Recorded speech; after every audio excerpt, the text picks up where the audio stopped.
Hello friend, my name is Makwana Mihir. I am starting new lesson. Mohan was born in family of musician. Mohan એ સંગીતકારના કુટુંબમાં જન્મ્યો હતો. Music was in his blood. Music એ તેના ખૂનમાં જ હતું. He grew up with musician. તે સંગીતકાર સાથે મોટો થયો હતો. Like his father and other family members. જેમ કે તેના પિતા અને બીજા કુટુંબના સભ્યો. He was intently trained in vocal music. તે શરૂઆતથી સંગીતમાં શીખતો હતો. And then he tried his hand at the violin. અને પછી તેને વાયોલિનમાં પ્રયત્ન કર્યો.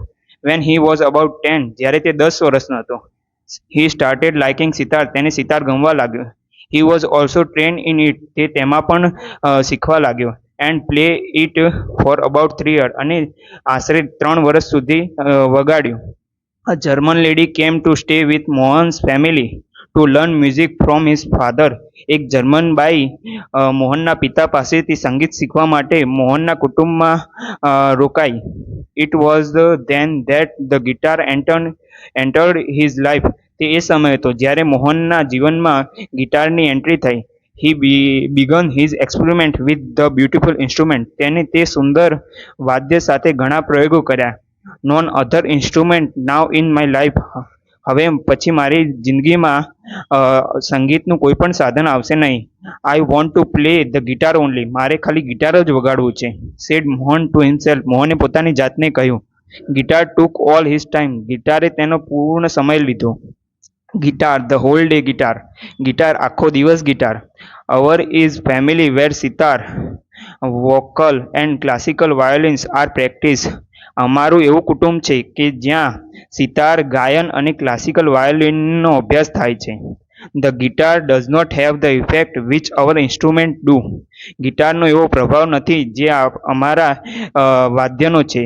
એન્ડ મોર ઓવર, અને વધારામાં, it is not from India. તે ભારતનું નથી. Said one of the family member. કુટુંબના એક સભ્યએ કહ્યું. Do you know your father does not approve your love for the guitar. શું તું જાણે છે કે તારા પિતાને તારા ગિટાર પ્રત્યેનો પ્રેમ મંજૂર નથી? Said his aunty. તેની કાકીએ કહ્યું. But his mother came to help him. પણ તેની માતા તેની મદદ માટે આગળ આવી. Let him follow his heart desire. તેને તેના હૃદયનું કરવા દો. She declared. તેણીએ જાહેર કર્યું. Then his father started supporting him. પછી તેના પિતાએ તેને સપોર્ટ કરવાનું શરૂ કર્યું. He was overjoyed and decided to modify this western instrument. તે ખૂબ અતિ આનંદિત થયો અને પછી તેને પશ્ચિમી વાદ્યને ચેન્જ કરવાનું નક્કી કર્યું. He tried to make it suitable for playing pure Indian classical music. શુદ્ધ ભારતીય ક્લાસિકલ સંગીત માટે તેને યોગ્ય બનાવવા માટેનો પ્રયત્ન કર્યો. He spend 2 more years with guitar. તેને પછી તેના પાછળ 2 વર્ષ નીકાળ્યા. One evening. એક સાંજે, there was a gathering of the close family friends. કુટુંબના ખાસ મિત્રોનું ટોળું જમા થયું. In this small gatherings Mohan's brothers, sisters and nephews. આ નાનકડા મેળાવડામાં મોહનના ભાઈ, બહેન અને ભત્રીજા, who were also performing artist, જે એક સંગીતકાર હતા, played music on their classical instrument. તેમના પોતાના ક્લાસિકલ વાદ્યયંત્ર સાથે મ્યુઝિક વગાડ્યું. There was a great appreciation. તેમની ખૂબ પ્રશંસા મળી. Mohan too expressed his wish to perform. મોહને એવી ઈચ્છા જતાઈ કે તેને પણ વગાડવું છે. He played on guitar. તેને ગિટાર વગાડ્યું. After his performance. તેની રજૂઆત પછી, અ રિલેટિવ સેડ. સંબંધીઓએ કહ્યું. You need to work very hard with the new instrument. તારે આ નવા વાદ્ય સાથે ઘણી મહેનત કરવા જેવી છે. One of the relative said. એક સગા સંબંધીએ કહ્યું. If it were the sitar. જો આ સિતાર હોત, you would have been in competition with your brothers and sister. તું તારા ભાઈ અને બહેન સાથે સ્પર્ધામાં હોત. You have already spend 2 years on it. તું આની પાછળ પહેલેથી જ 2 વર્ષ આપી ચૂક્યો છે. But still this instrument needs more. પણ આ વાદ્ય હજુ પણ સમય માગે છે. After his performance someone said. તેની રજૂઆત પછી કોઈકે કંઈક કીધું. The sitar song is like a flowing stream. સિતારનો અવાજ વહેતા ઝરણા જેવો છે. Your instrument doesn't have the depth. તારા વાદ્યમાં આટલી ઊંડાઈ નથી.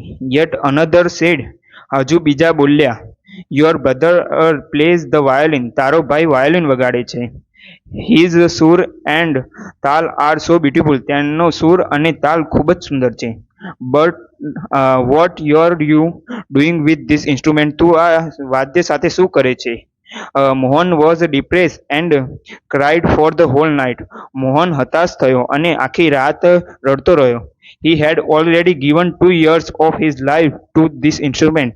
તેને તેની જિંદગીના 2 વર્ષ આ વાદ્યને આપી દીધા હતા. બટ ફ્રોમ ધ હાર્ટ, પણ તેના હૃદયમાંથી એવી ઈચ્છા એવું વાત આવતી, I am made for the guitar. હું ગિટાર માટે જ બન્યો છું.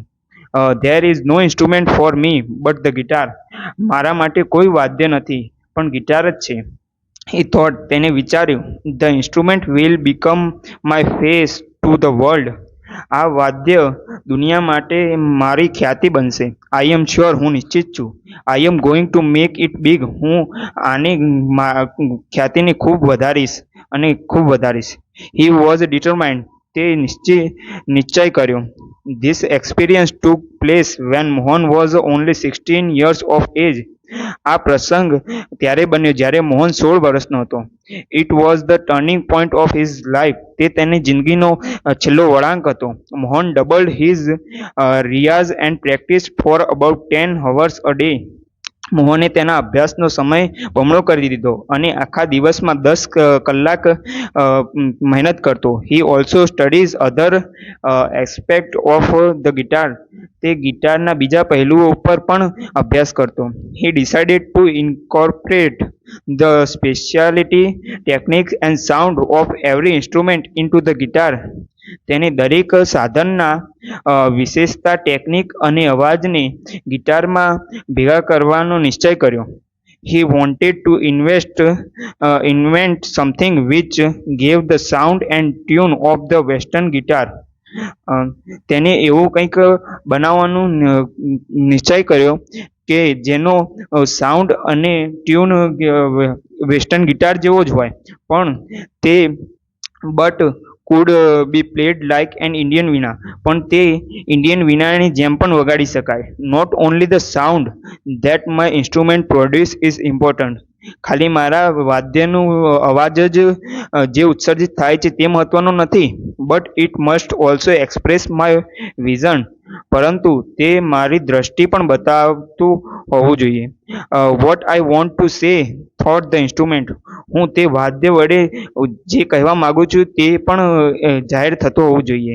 He said to himself. તેને પોતાની જાતને કહ્યું. And finally with untiring efforts and understanding of rags, he created the wonderful Mohan's Veena. તેના અથાગ પ્રયત્નો કર્યા પછી અને ઘણા રાગોને સમજ્યા પછી તેને એક અદ્ભુત વીણાની રચના કરી.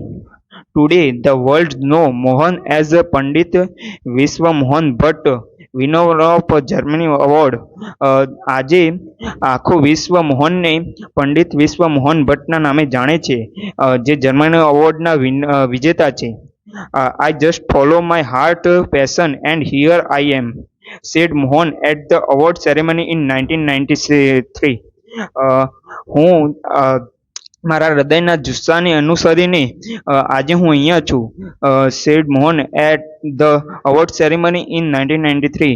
1993ની અવોર્ડ સેરેમનીમાં મોહને કહ્યું હતું. Thank you.